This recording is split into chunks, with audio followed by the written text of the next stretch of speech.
My commute home from the warehouse usually takes about 40 minutes, but that night in January 2023, it was closer to an hour because of the ice. I had just turned 34 a week before, and my wife kept telling me I needed to find a job closer to home, something that did not require driving through rural stretches of road at 11 at night. She was right, of course. She usually is. But the pay was good, and we had just bought our first house, so I kept making that drive 5 nights a week through back roads that barely got any county maintenance during winter.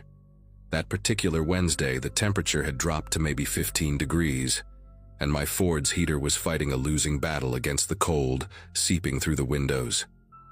I remember being tired, the kind of bone-deep exhaustion that comes from loading trucks for 10 hours straight. All I wanted was to get home, kiss my wife, and collapse into bed. I was about 20 miles from home, driving through a stretch of road that cuts between old farmland and dense patches of woods, when I saw the figure on the shoulder. At first I thought it was a deer, the way the shape just appeared in my headlights. But then I saw arms waving, and I realized it was a person, a woman, maybe in her 40s, wearing a dark coat that was way too thin for that kind of weather. She was standing next to what looked like an old Chevy sedan. The hood popped open, and she was flagging me down with both hands like her life depended on it. Now, I grew up in a small town. My parents taught me to help people when they need it. And out here, on a road like this with no cell service and temperatures that could kill you in a couple hours, leaving someone stranded was not something I could do. So I pulled over about 30 feet ahead of her car and put my hazards on. I sat there for a second, watching her in my rearview mirror as she jogged toward my truck. Something in my gut tightened, but I told myself I was being paranoid. She came up to my passenger window and I rolled it down halfway. The cold hit my face immediately, sharp and biting. Up close, I could see she was younger than I first thought, maybe early 30s with dark hair pulled back in a messy ponytail. Her nose was red from the cold, and she was shivering hard, her teeth actually chattering when she spoke. She told me her car had died about an hour ago, and she had been waiting for someone to pass by. Said her phone was dead and she needed a ride to her brother's place, which was just a few miles down the road. She pointed vaguely into the darkness ahead, past where my headlights reached. I asked her if she wanted me to take a look at her car first, maybe try to jump it, but she shook her head fast and said it was no use, that the engine had been giving her trouble for weeks and it finally gave out for good. The way she said it, quick and dismissive, made me pause, but she looked genuinely cold, genuinely desperate, and I could not just leave her out there. So I unlocked the door and told her to get in. She slid into the passenger seat and immediately put her hands up to the heating vents, rubbing them together. She smelled like cigarettes and something else, something sour that I could not quite place. I asked her where exactly her brother lived, and she gave me directions that took us off the main road, onto a smaller one I had never used before. I knew the area well enough to know there were a few houses scattered out that way, old properties with long driveways hidden behind trees, so it did not seem impossible. But as I turned onto this narrower road, I noticed how the pavement got worse almost immediately. Patches of ice everywhere. No tire tracks ahead of us, no sign that anyone had driven through here recently. The woods closed in on both sides, branches hanging low and scraping against my truck as I drove. I slowed down to maybe 20 miles an hour because I could barely see where I was going. My headlights just got swallowed by the darkness ahead. And that was when she told me to keep going, that it was just a little further. Her voice had changed, not scared anymore, calm, almost flat. I glanced at her and she was not looking at me. She was staring straight ahead, her hands no longer rubbing together for warmth, just resting on her thighs. The shivering had stopped too, which struck me as strange because the heater in my truck was not that good, and she had been freezing just minutes ago. I asked her how much further, trying to keep my voice casual, and she just said soon. That was it. Soon. No other details, no landmarks to watch for, nothing. My grip on the steering wheel got tighter. I started thinking about how far we had come from the main road. Maybe 2 miles, maybe more. I had not seen a single house, not a single light through the trees. Just darkness and ice and this woman sitting next to me, who suddenly did not seem like the same person I had picked up. I thought about my wife at home, probably asleep by now, not knowing where I was. I thought about how no one would find me out here if something happened. That thought hit me hard, and I felt my chest get tight. Then I saw something that made my whole body tense up. On the left side of the road, maybe 50 feet ahead, there was a figure standing in the tree line. Just standing there, perfectly still, watching us pass. It was a man, I could tell by the build, wearing dark clothes that blended into the shadows. I only saw him because my headlights caught a flash of something reflective on his jacket, maybe a zipper or a button. I did not say anything, just kept driving, my eyes flicking between the road and my mirrors. And then I saw another one. On the right side this time, further back, but definitely there. Another person standing among the trees, facing the road. My heart was pounding so hard I could hear it in my ears. I looked at the woman and she was still staring forward, her face completely blank like she was waiting for something. I knew right then that I had driven into something bad, something planned, and I needed to get out of there before it was too late. I did not think, I just acted. I slammed on the brakes and the truck skidded on the ice, fishtailing for a second before I got it under control. The woman grabbed the dashboard and finally looked at me, and her expression was not surprise or fear. It was anger. Pure, cold anger, like I had ruined something she had been working on. She opened her mouth to say something, but I was already throwing the truck into reverse. I hit the gas and we lurched backward, the tires spinning before they caught. She grabbed for my arm, her fingers digging into my jacket, yelling at me to stop, to wait, that I was making a mistake. But her voice was different now, urgent and harsh, nothing like the helpless woman I had picked up on the roadside. I shook her off and kept reversing, my eyes darting between the mirrors, trying to stay on the road. The branches scraped against the truck like fingers trying to hold us in place. I saw movement in my peripheral vision, shadows shifting between the trees, getting closer. She tried to grab the steering wheel then, lunging across the center console. I shoved her back with my elbow, harder than I meant to, and she hit the passenger door with a grunt. For a second our eyes met, and I saw nothing there. No humanity, no remorse, just frustration that her trap was falling apart. I reached across her and yanked the door handle, pushing the door open with my free hand while still trying to steer with the other. The cold air rushed in, and she grabbed onto the seat, screaming at me now, calling me names I will not repeat. I gave her one more shove and she tumbled out onto the icy road, rolling into the darkness. I did not wait to see if she was okay. I pulled the door shut and kept reversing until I found a spot wide enough to turn around. The whole time I could see figures emerging from the woods in my headlights, 3 of them, maybe 4, running toward the truck. They were close, too close. But I got the truck turned around and I floored it, the engine roaring as the tires fought for traction on the ice. I did not look back. I kept my foot on the gas and my eyes locked on the narrow road ahead, praying I would not slide off into a ditch or wrap the truck around a tree. The steering wheel jerked in my hands every time I hit a patch of ice, but I held on tight and kept going. It felt like forever before I finally saw the main road up ahead, that familiar stretch of pavement that would take me home. When my tires hit solid asphalt again, I let out a sound that was somewhere between a laugh and a sob. My whole body was shaking, not from the cold but from the adrenaline still pumping through me. I drove way over the speed limit the rest of the way home, constantly checking my mirrors for headlights behind me, expecting to see that old Chevy sedan following me. But there was nothing, just empty road and darkness. When I pulled into my driveway, I sat in the truck for a long time with the engine running, trying to calm down enough to go inside and face my wife without scaring her to death. I did not tell her everything that night. I could not. She was half asleep when I crawled into bed, and I just held her and stared at the ceiling until the sun came up. The next morning I called in sick to work and drove back out to that stretch of road in the daylight. I told myself I needed to see it again, needed to prove to myself that it really happened the way I remembered.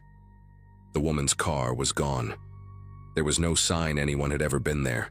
No broken glass, no tire marks in the slush, nothing.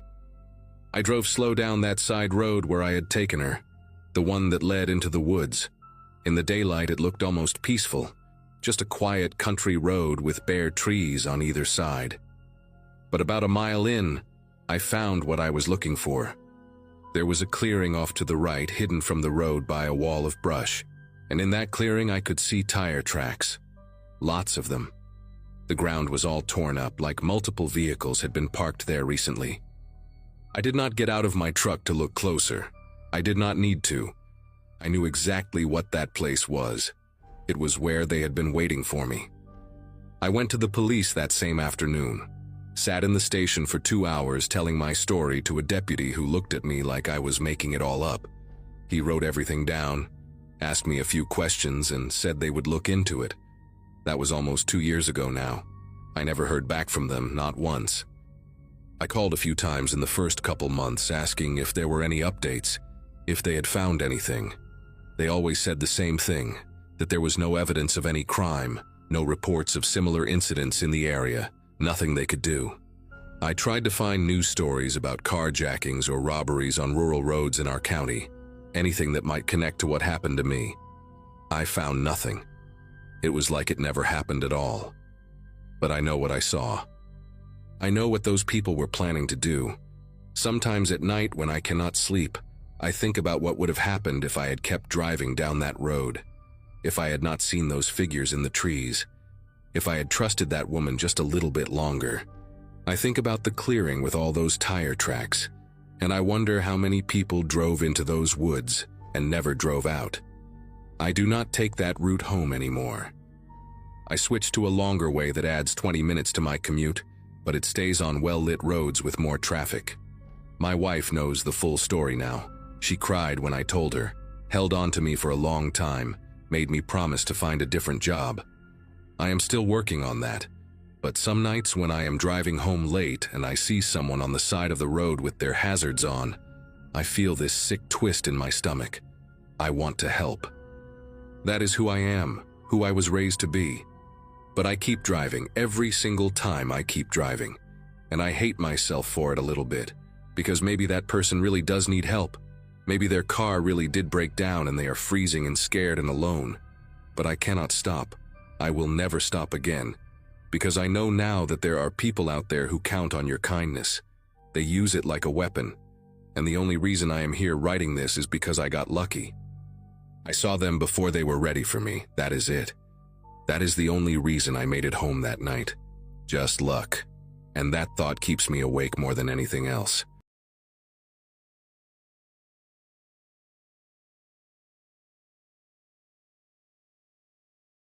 Around 2 a.m. on a Thursday in February, I woke up because of the silence. That sounds weird, but anyone who has lived through a real winter knows what I mean. When you fall asleep with the heater humming and the refrigerator buzzing in the background, your brain gets used to that noise. It becomes white noise, almost like a lullaby. But when everything goes dead at once, that sudden absence of sound hits you harder than any loud bang. I sat up in bed, already feeling the cold creeping into the room. My phone was on the nightstand, and when I checked it, the screen showed 2:17 a.m. and a battery at 63%. No service bars. The power had gone out, and judging by how fast the temperature was dropping, it had been out for a while. I pulled the blanket tighter around my shoulders and just sat there for a moment, trying to decide if I should get up or wait it out until morning. I had rented this place for 2 weeks to get some writing done away from the city. It was a small house about 40 minutes outside of Portland, Oregon, tucked at the end of a gravel road with maybe 3 other properties scattered along the way. My nearest neighbor was probably half a mile down. I had turned 34 the month before and decided I needed to finally finish the novel I'd been working on for 3 years. A friend of a friend owned this cabin and let me have it cheap for the off-season. It had seemed like such a good idea when I booked it. Quiet, isolated, peaceful. But sitting there in the pitch dark with no heat and no way to call anyone, peaceful was not the word that came to mind. I grabbed my phone and turned on the flashlight, pointing it around the bedroom. Everything looked normal. My laptop on the desk, my suitcase in the corner, the window showing nothing but black and the faint reflection of my own face staring back at me. I decided to check the rest of the house, mostly to make sure no pipes had burst or anything like that. The owner had warned me that the plumbing could be finicky in extreme cold, and the last thing I needed was to deal with water damage on top of everything else. I swung my legs out of bed and immediately regretted it. The floor was freezing, even through my thick socks. I found my boots near the door and shoved my feet into them without bothering to lace them up. The flashlight on my phone cut a narrow beam through the darkness as I walked down the short hallway toward the kitchen. The house was small, just a bedroom, a bathroom, a combined living room and kitchen area, and a tiny mudroom by the back door. It took me maybe 30 seconds to walk the whole thing. The fridge was silent, the stovetop cold, and when I flipped a light switch out of habit, nothing happened. I stood in the kitchen for a moment listening. Outside, I could hear the wind pushing against the walls, but inside, there was nothing. Just my own breathing and the soft creak of the floorboards under my weight. That was when I decided to check the windows and doors. Not because I was scared at that point, but because it seemed like the responsible thing to do. If the power was out across the area, that meant no street lights, no porch lights, nothing. Total darkness outside. And I was a woman alone in a house I barely knew, in a place where I did not know anyone. It just made sense to double-check that everything was locked up. I started with the front door, which was secure. Then the two windows in the living room, both latched. The bathroom window, too small for anyone to fit through anyway, was locked. I saved the back door for last because it was in the mudroom, and the mudroom was the coldest part of the house. When I got there, I shined my light through the small window set into the door, expecting to see nothing but snow. And there was snow, a lot of it. It had been falling steadily since the evening before, but something about what I saw made me stop and look closer. The snow on the back porch had been disturbed, not like an animal had walked through it. More like someone had brushed it away from the door, clearing a path right up to the handle. I stood there staring at it for I do not know how long.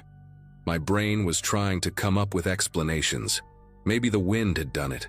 Maybe some snow had slid off the roof and created that pattern. But the more I looked, the less those explanations made sense. The snow had been pushed aside in a deliberate arc, almost like someone had used their arm or a sleeve to wipe it away from the door. And there were marks in the snow on the porch steps too. Not quite footprints because the snow was too powdery and had probably filled them in partially, but impressions. Depressions where someone had stepped. I felt my chest get tight, and I took a step back from the door, still holding my phone up with the flashlight pointed at the window. The lock on the door was a simple deadbolt, and I checked it twice to make sure it was engaged. It was, but that did not make me feel any better. Someone had been on that porch recently, probably within the last hour or two, based on how little snow had accumulated over the cleared area. Someone had walked up to my back door in the middle of the night during a blackout and tried to get a clear look at the handle. I backed out of the mudroom slowly, keeping my light aimed at the door like it might suddenly burst open. My mind was racing. I thought about calling 911, but when I checked my phone again, there was still no signal. Not even one bar. The house was in a bit of a dead zone to begin with, and whatever was happening with the storm must have knocked out the nearest cell tower or something. I thought about my car parked out front. I had the keys in my purse in the bedroom. I could grab them, run outside, and drive to the nearest gas station or anywhere with people. But that would mean going outside, into the dark, into the snow, where someone might be waiting. I did not know what to do. I turned off my flashlight to save battery and just stood there in the kitchen, letting my eyes adjust to the darkness. The windows let in the faintest glow from the snow outside, just enough to see the outlines of furniture. I listened as hard as I could, trying to hear anything over the sound of my own heartbeat pounding in my ears. For a few minutes, there was nothing. Just the wind outside and the occasional creak of the house settling. I started to wonder if maybe I was overreacting. Maybe some drunk guy had wandered up to the wrong house and left when he realized his mistake. Maybe it was the property owner checking on the place and I just had not heard him knock. I was actually starting to calm down a little when I heard it. A soft sound from the back of the house, from the mudroom. It was not loud. It was not a bang or a crash. It was the quiet, careful sound of someone testing a door handle. A slow turn, then a pause, then another turn. Like whoever was out there was trying to see if the lock would give without making too much noise. I stopped breathing. I pressed myself against the kitchen counter and did not move. The sound stopped. I waited, counting the seconds in my head. 10, 20, 30. Nothing.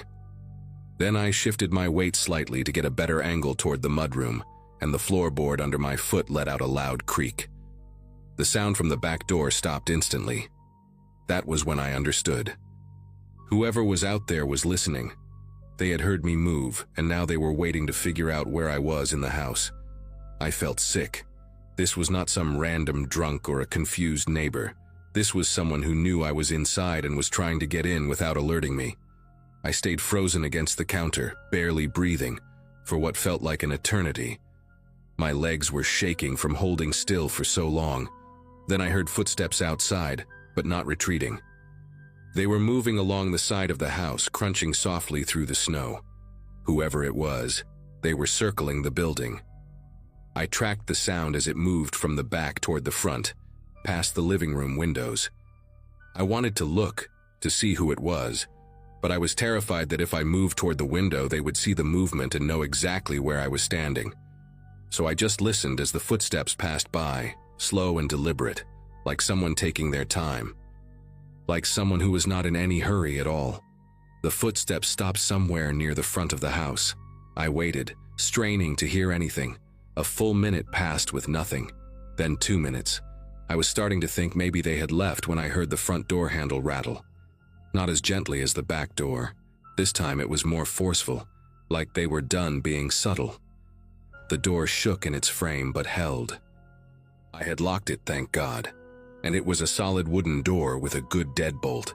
But the sound of someone actively trying to force their way in while I stood helpless in the dark was something I will never forget.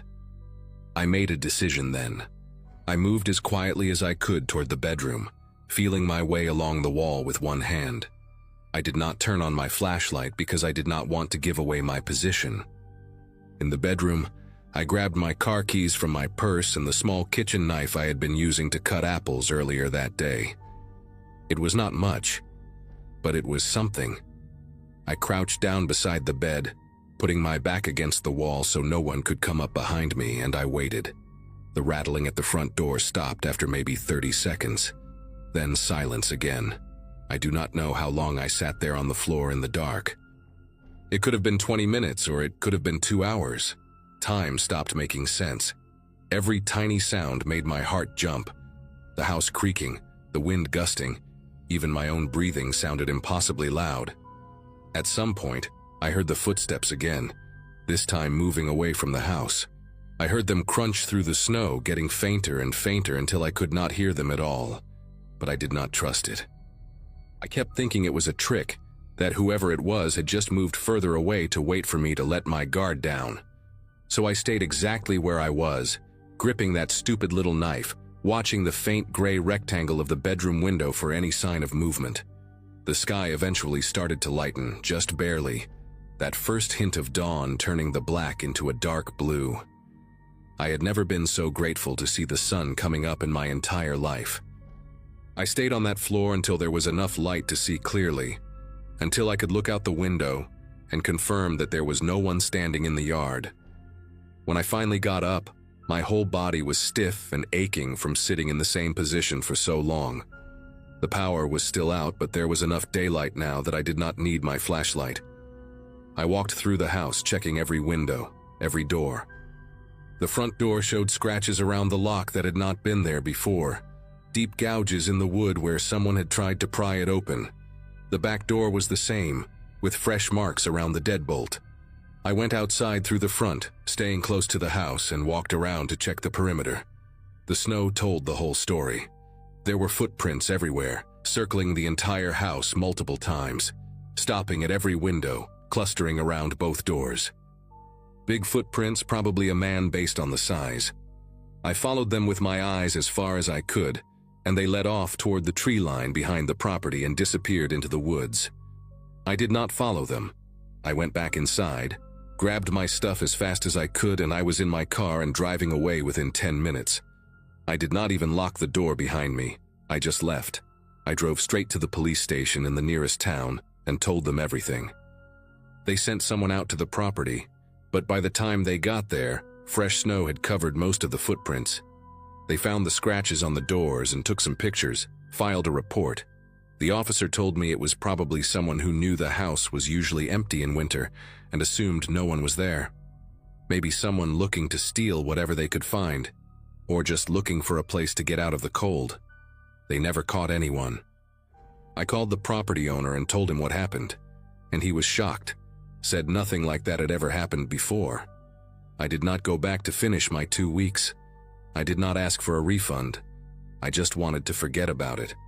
But here's the thing that still keeps me up at night sometimes 3 years later. Whoever was out there, they were not just trying random doors.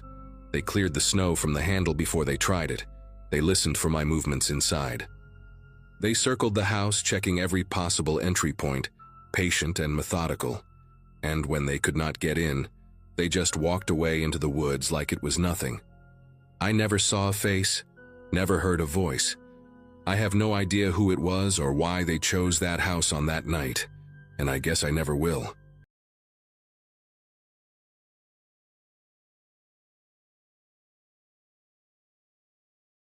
Living alone had never bothered me before that winter.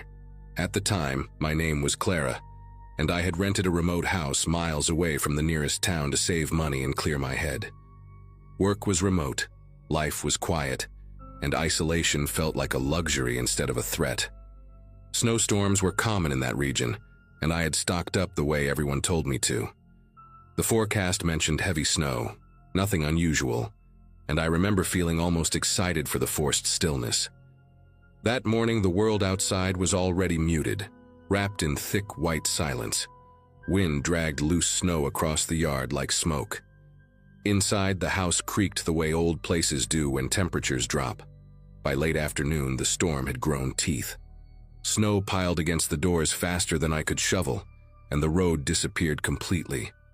Phone signal flickered in and out, and the power died without warning, plunging every room into an early dusk.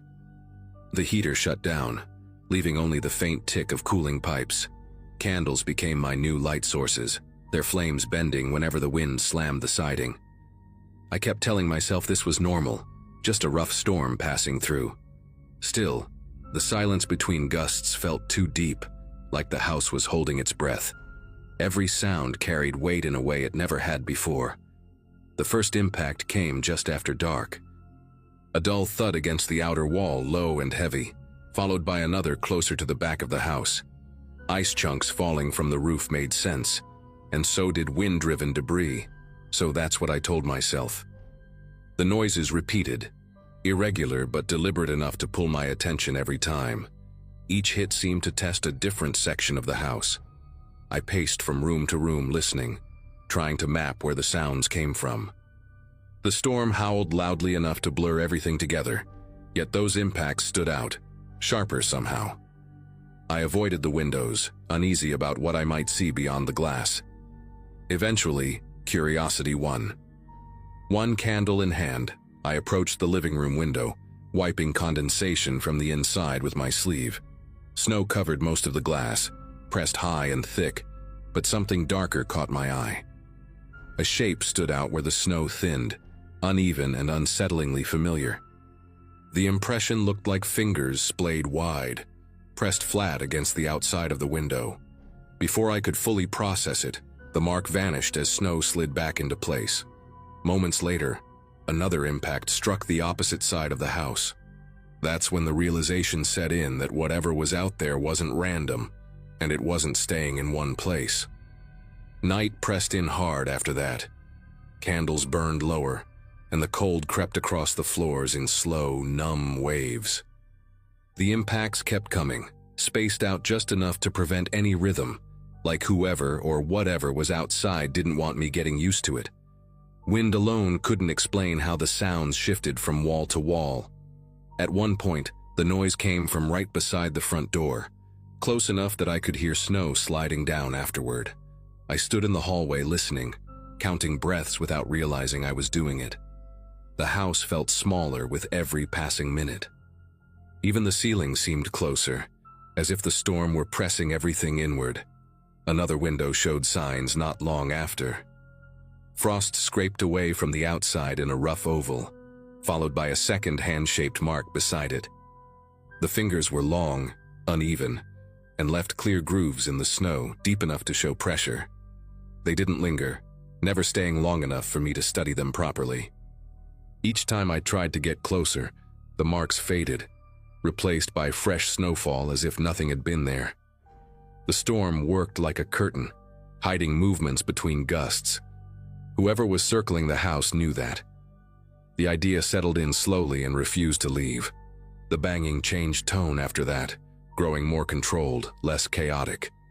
One strike landed near the kitchen, followed by another near the bedroom, spaced as if someone were walking the perimeter. My phone finally lost signal completely, leaving me with a dead screen and no outside connection. The temperature inside dropped fast enough that I could see my breath. Layers of clothing barely helped, and my focus narrowed to staying warm and alert. Footprints never appeared in the yard, but the snow kept shifting near the foundation. Something out there was close enough to disturb it, yet hidden well enough to stay unseen. Eventually, exhaustion forced a decision. The safest room was the pantry, small and buried toward the center of the house. Blankets, canned food, and one remaining candle came with me as I shut the door. The impacts continued for hours, sometimes closer, sometimes distant, until the storm's roar swallowed them entirely. At some point, the sounds stopped altogether, leaving only wind and settling ice. Morning light filtered faintly through the cracks when the blizzard finally eased. No marks remained outside, no damage, no tracks, just untouched snow. Roads reopened days later, and I left as soon as possible, never returning, still unsure who had been waiting for the storm to trap me inside. Morning didn't arrive the way it usually does. There was no clean sunrise, just a gradual thinning of darkness as the storm loosened its grip. I stayed in the pantry longer than necessary, listening for anything that didn't belong. When I finally opened the door, the house felt wrong in a different way. Too quiet, like a space after a loud argument. The air inside was bitterly cold, and every step sent sharp cracks through the floorboards. I moved room to room slowly, candle held out in front of me, checking windows, doors, corners. Everything looked intact, no broken glass, no forced entry. That somehow made it worse. Outside light revealed more than I wanted. Snow had piled almost to the windows, smooth and undisturbed except in a few places where it looked handled. Near the living room window, the surface wasn't wind-shaped. It was flattened in patches, uneven, like someone had leaned there and then stepped back. The impressions were faint but intentional, pressed deeper than drifting snow would allow. I scanned the yard as far as I could see through the remaining haze, half expecting movement. Nothing stirred. No tracks led away, no signs of departure. The storm had erased everything except those subtle disruptions near the house itself. I forced the front door open with effort, snow resisting like it wanted me to stay inside. Cold air rushed in, sharp and metallic, carrying that empty post-storm stillness. I stood there for a long moment, listening again, exposed and shaking for reasons beyond the temperature. The walls that had felt like protection hours earlier now seemed thin and unreliable. Whatever had been outside had chosen not to come in, and that choice bothered me more than if it had tried. The thought that someone had tested the house and decided against entering stayed with me, heavy and unresolved. Once the roads were cleared later that day, I packed what I could and left before night had a chance to settle again. I didn't wait for explanations or reassurance from anyone else. The house returned to being just a structure in the snow, silent and empty. Even now, years later, I replay that day in fragments, The timing of the impacts, the way the marks appeared and vanished, the precision of it all. I still don't know who was outside or why the storm mattered so much to them. I only know that something used the weather as cover, and I was never meant to see it clearly.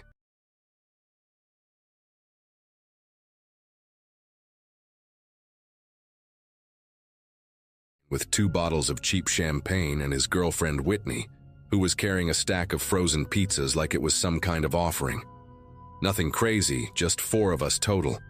The 3 of them plus my neighbor from 2 doors down, a guy named Frank who had separated from his wife a couple months back and needed somewhere to be that night. My place is a small ranch-style house at the end of a cul-de-sac in a neighborhood outside of Charlotte, North Carolina. Quiet street, mostly older couples and young families. The kind of place where people wave at each other, but nobody really knows anybody that well. We had the music at a reasonable volume, maybe a little louder during certain songs, but nothing that would make someone angry. I had done this same thing the year before with 0 complaints, and my closest neighbor was Frank, who was literally sitting on my couch eating pepperoni slices off a paper plate. Whitney had just come back from the kitchen with another round of beers when we heard the knock. It was firm, 3 solid hits on the front door, the kind of knock that makes you stop mid-sentence. I remember checking my phone and it was 11:47. I know because I was about to text my mom a Happy New Year, since she always went to bed early. Colin muted the speaker and we all just kind of looked at each other. Frank made a joke about it being the cops, and we laughed because it seemed ridiculous. I got up and walked to the door, not thinking much of it. Through the small window next to the door, I could see a guy standing on my porch, maybe mid-40s, wearing a dark jacket and jeans. He had his hands clasped in front of him like he was waiting patiently. I opened the door about halfway, leaving the chain on because something about the way he was standing made me want to keep a barrier there. He smiled when he saw me and said he was responding to a noise complaint from one of the neighbors, that someone had called about loud music. I asked him who complained, and he just said it was anonymous, that he was not allowed to share that information. His voice was calm, almost too calm, like he had rehearsed this conversation in his head a dozen times before knocking. I noticed he did not have a badge, no uniform, nothing that would indicate he was with the police or any kind of official noise enforcement. When I asked if he was a cop, he paused for just a second, a tiny hesitation that most people would miss, and said he was with the neighborhood association. That did not sit right with me because I had lived in that house for almost 3 years and never once heard of any neighborhood association. We did not have an HOA, no community board, nothing like that. I told him we would keep it down and started to close the door. He put his hand on the frame, not aggressively, but firmly enough that the door stopped moving. He said he needed to come inside to verify the noise level, that it was standard procedure. That was when Colin appeared behind me. He is a big guy, played football in high school and still lifts regularly, and I think his presence changed the dynamic immediately. The man on the porch took a small step back, his eyes shifting from me to Colin and then back to me. I told him again that we would keep it down, that there was no need for him to come inside, and that I did not know who he was. He smiled, but it was not a friendly smile. It was the kind of expression someone makes when they are trying to appear calm, but are actually calculating something. He said fine, that he would check back later, and then he turned and walked down the porch steps toward the sidewalk. I closed the door and locked it, and Colin asked me what the hell that was about.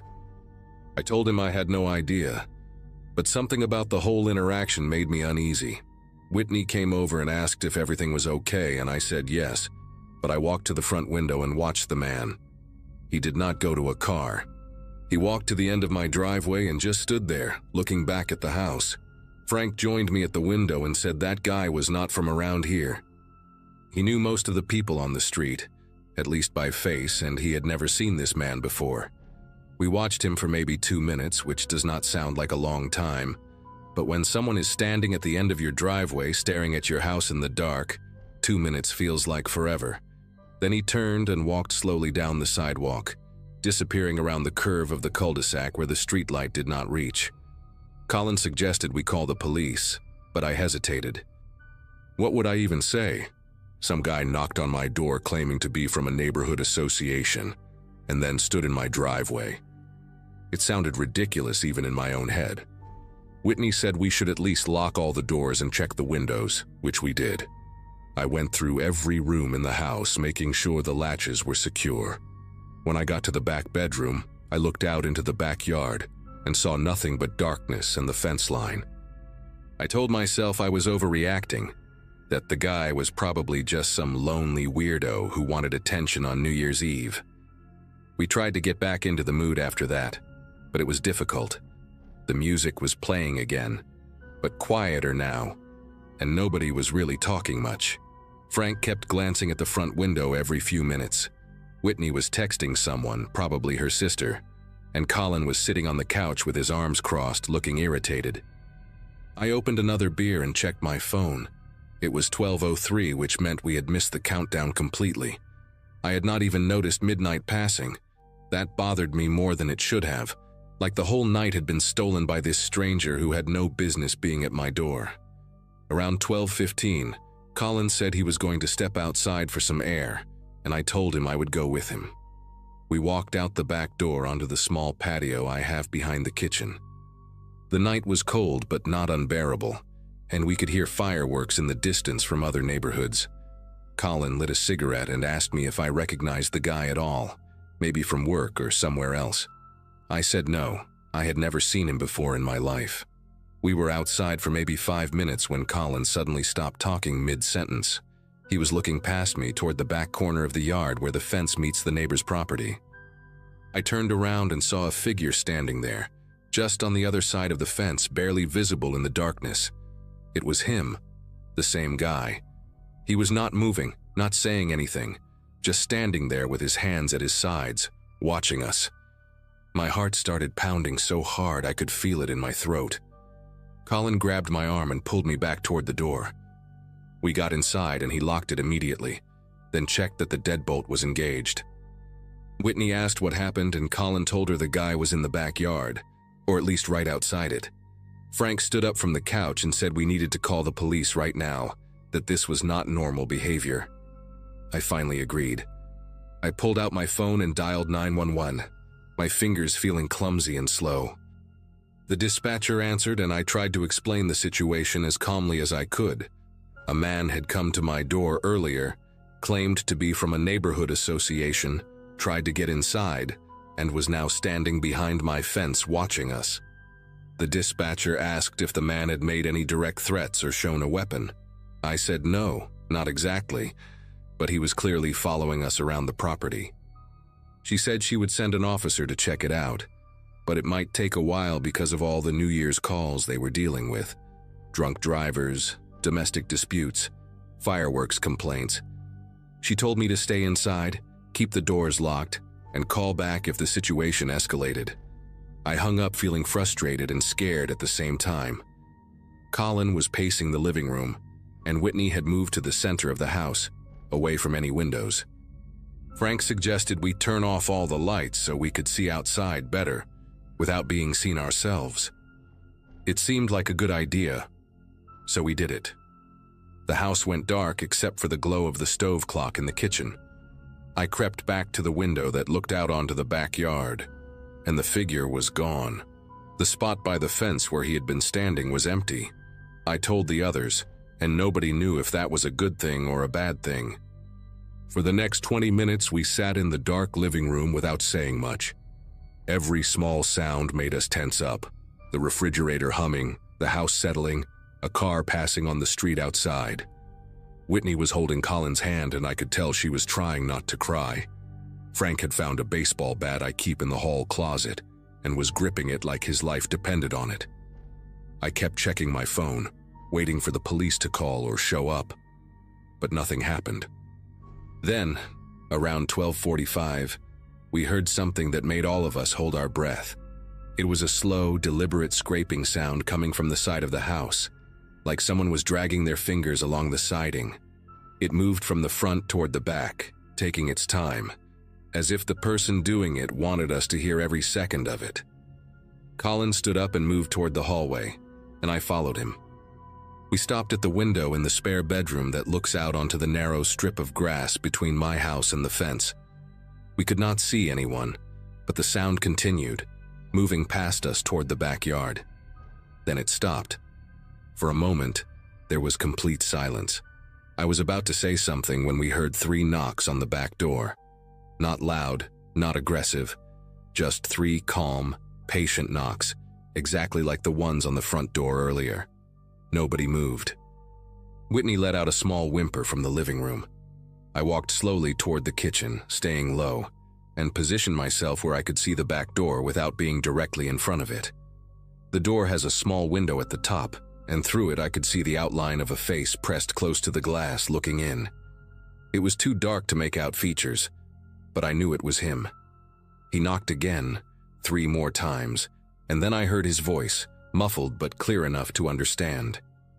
He said he just wanted to talk, that he was not going to hurt anyone, that he had been watching the house for a while and he knew there was a woman inside. The way he said it, the way he specified that he knew Whitney was there, made my entire body go cold. Colin lost it. He grabbed the bat from Frank and ran toward the back door, screaming at the guy to get the hell off his property before he caved his skull in.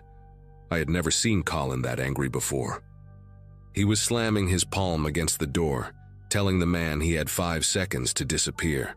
The face in the window pulled back, and we heard footsteps moving quickly across the patio, and then nothing. Colin was breathing hard, still gripping the bat, his whole body shaking with adrenaline. Whitney was crying now, asking what the hell was happening, why this guy was targeting us. I called 911 again and told them the situation had escalated, that the man had come to the back door and made comments about knowing there was a woman in the house. The dispatcher said an officer was on the way and should arrive within 10 minutes. Those 10 minutes felt like hours. We huddled in the hallway, away from all the windows and doors, listening for any sound that might tell us where he was. Frank kept saying we should have left, driven away when we had the chance, but none of us had thought of that in the moment. We were too scared to open any door, too scared to go outside where he might be waiting. The police finally showed up around 1:15 in the morning. 2 officers, a man and a woman, both looking tired but alert. They searched the entire perimeter of the house with flashlights and found nothing. No sign of the man, no footprints they could identify in the grass. Nothing left behind. One of them asked me to describe the guy again, and I did, but I could tell they did not have much to go on. They said they would file a report and increase patrols in the area for the next few nights, but without a name or a license plate, there was not much else they could do. After they left, nobody wanted to stay at my place. Colin and Whitney went home, and Frank walked back to his house 2 doors down, though I watched him from the window until he got inside safely. I did not sleep that night. I sat in the living room with every light on, the baseball bat next to me, checking the windows every few minutes until the sun came up. The man never came back. Not that night, not the next day, not ever. I never saw him again, never found out who he was or why he chose my house. I asked around the neighborhood in the days that followed, but nobody else had seen him. It was like he appeared out of nowhere, terrorized us for a few hours, and then vanished. I installed a security camera system the following week, but the footage has never shown anything unusual. Sometimes I still think about that night, about the way he said he knew there was a woman inside, and I wonder what would have happened if I had opened that door without the chain on, or if Colin had not been there. I try not to think about it too much, but every New Year's Eve since then, I make sure I am not home.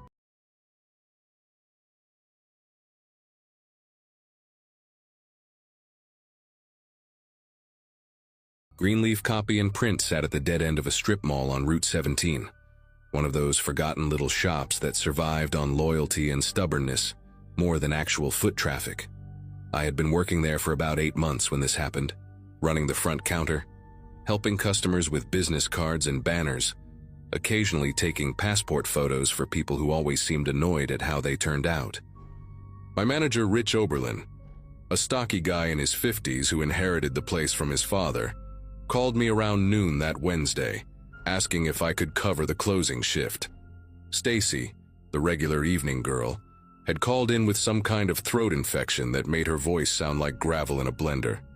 At 24, still chipping away at student loans from a communications degree that had yet to prove useful, I grabbed every extra shift I could.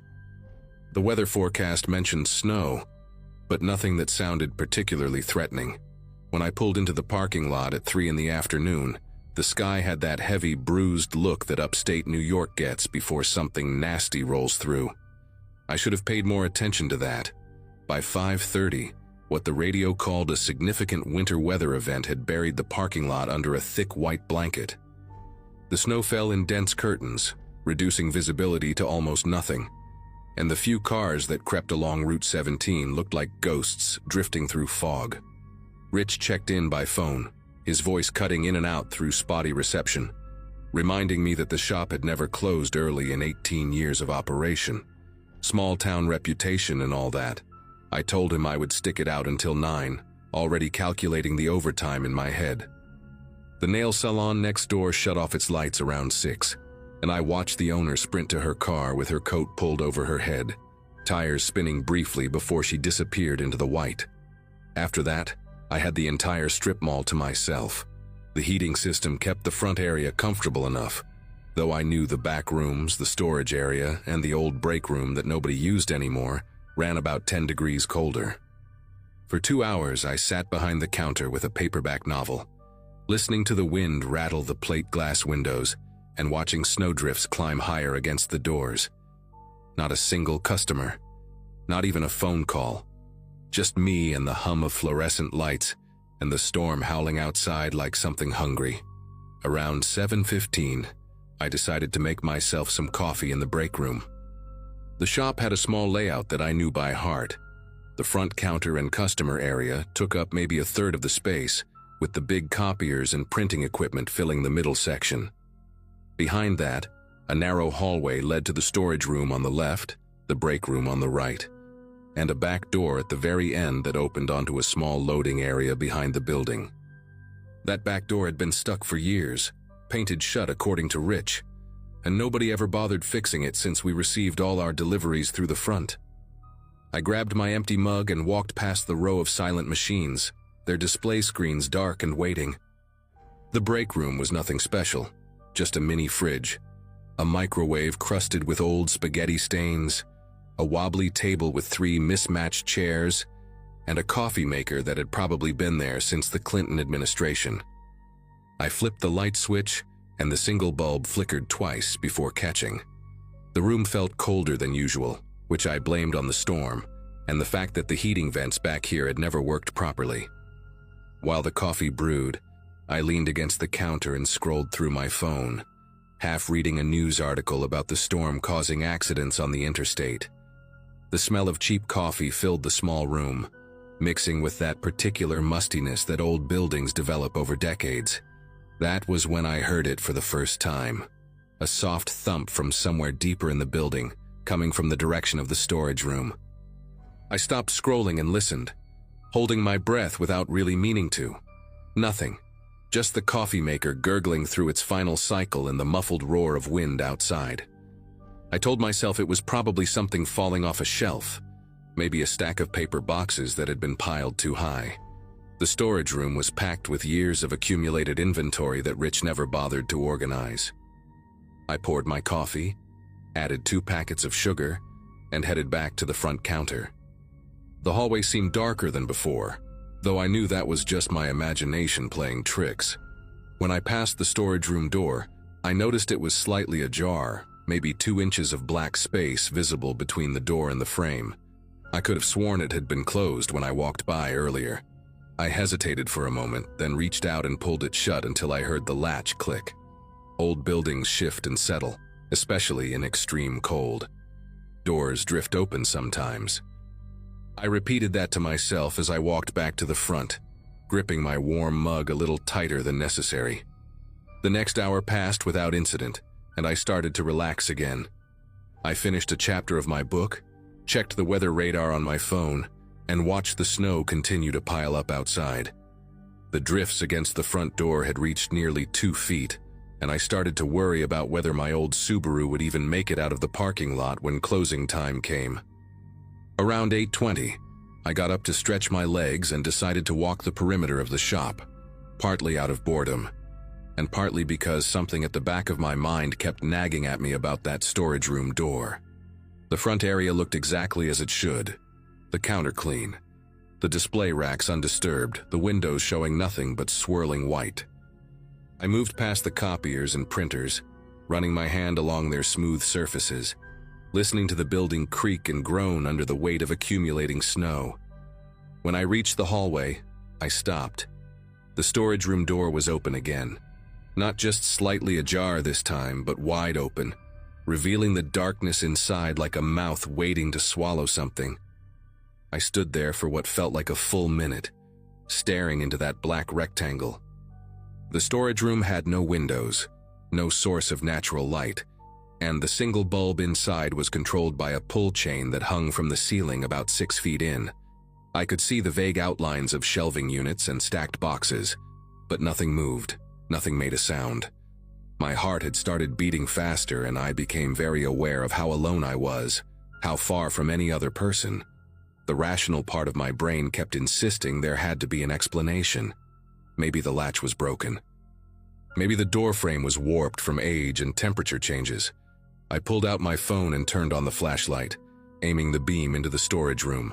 Boxes of printer paper, toner cartridges, old promotional signs that Rich refused to throw away, rolls of vinyl for the banner printer.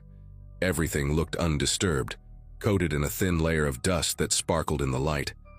I took 2 steps inside, reaching up for the pull chain, and that was when I noticed the footprints. They were faint, barely visible in the dust on the concrete floor, but they were definitely there. A trail of shoe prints leading from the back corner of the room toward the door where I now stood. Someone had walked through here recently. Someone wearing what looked like work boots size 10 or 11 from the shape of them. And the prints only went one direction, toward the front of the store, which meant whoever made them was still inside the building. My first instinct was to run straight for the front door and get out, but something stopped me. The snow outside had to be 3 feet deep by now, and my car was parked at least 50 yards away. If someone was in here with me, and if that someone meant harm, I would be wading through knee-deep snow in the dark while they watched from the warm interior. I backed out of the storage room slowly, keeping my phone light aimed ahead of me, trying to control my breathing. The break room door was closed exactly as I had left it earlier. The back door at the end of the hallway, the one Rich said was painted shut, looked the same as always.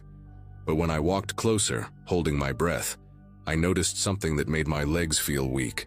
The door frame near the latch had fresh scratches in the paint, bright white marks against the dull cream color, and the door itself sat slightly crooked in the frame.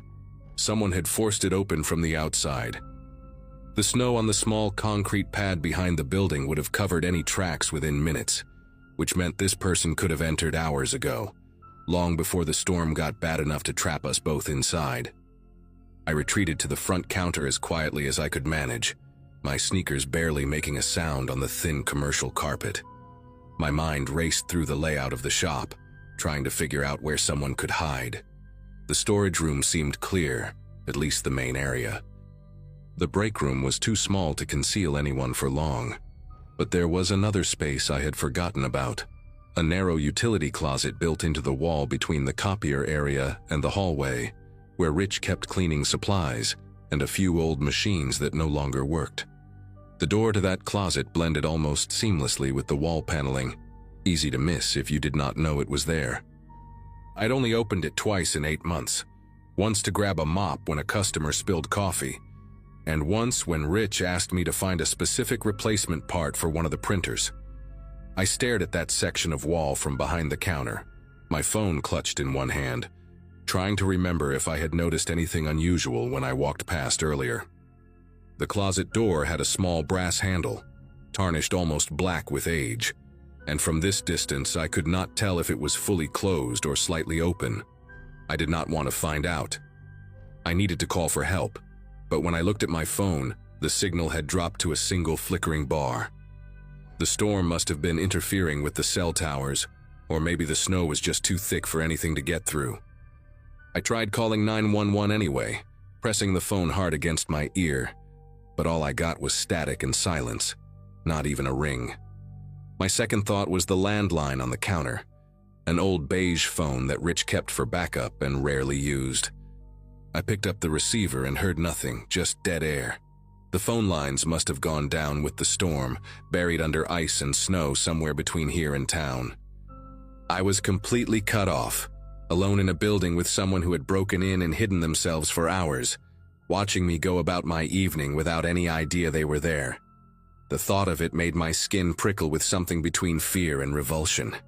I pictured myself making coffee, reading my book, checking my phone, all while a stranger lurked somewhere in the shadows, studying my movements, waiting for something. Waiting for what exactly? That question terrified me more than anything else because I had no way of knowing the answer. A sound broke the silence, and this time it was unmistakable. Not a thump or a creak, but a slow, deliberate footstep coming from the hallway. Then another. Someone was walking toward the front of the store, not even trying to be quiet anymore.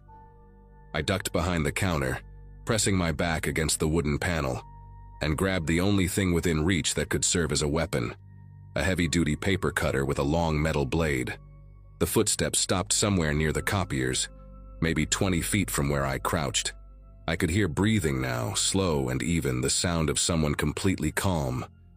My own breath came in shallow gasps that I tried desperately to muffle with my hand. Through a small gap between the counter and the wall, I could see a sliver of the shop floor, just enough to catch movement if anyone walked past. For a long moment, nothing happened.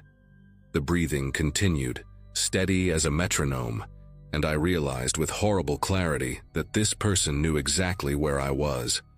They had probably watched me duck behind the counter. They were standing there in the middle of my workplace, in no hurry at all, enjoying the fact that I was trapped and terrified and completely at their mercy. Then headlights swept across the front windows, bright and sudden, cutting through the snow like a miracle. A truck had pulled into the parking lot, its engine rumbling loud enough to penetrate the glass. I heard the footsteps behind me move quickly, retreating back toward the hallway, no longer slow or deliberate, but fast and urgent.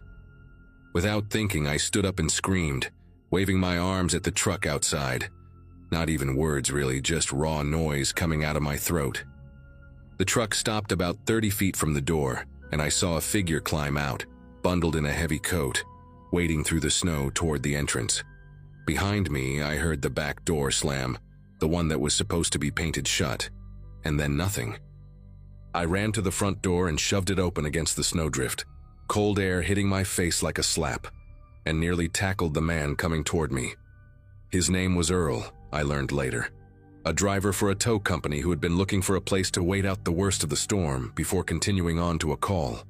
He said I looked like I had seen death itself, pale and shaking and barely able to form sentences. I told him someone had been inside with me, that they had broken in through the back, and he helped me search the building while keeping his own tire iron ready. We found the utility closet door standing wide open, and inside, shoved behind a broken laminator, there was a backpack that did not belong to anyone at the shop. Earl pulled it out carefully, using his gloved hands, and we looked inside together. A change of clothes, a hunting knife with a 6-inch blade, a roll of duct tape, a small flashlight, and a burner phone with no contacts saved. There was also a folded piece of paper with the shop's hours written on it, along with a note in messy handwriting that said, "Wed night, one girl alone." Earl called the police from his truck radio, and they arrived about an hour later after the plows had cleared enough of Route 17 to get through. The officers took the backpack as evidence and told me I was lucky, though they used a different word that I will not repeat here. They found boot prints in the snow behind the building, leading toward the woods about a quarter-mile away, but the storm had filled them in before they could follow the trail. They never caught whoever it was. I quit the job 2 days later and moved back to my parents' house in Connecticut for a few months until I could stop jumping at every unexpected sound. Sometimes I still think about that note, about how someone had been watching the shop long enough to know the schedule, to know that Wednesday nights meant one employee working alone until 9. I think about the hours I spent reading my book and drinking coffee, while a stranger with a knife and duct tape waited in the dark, 10 feet away from me, breathing slowly and watching through the crack in a closet door. And I wonder what would have happened if Earl had decided to wait out the storm somewhere else.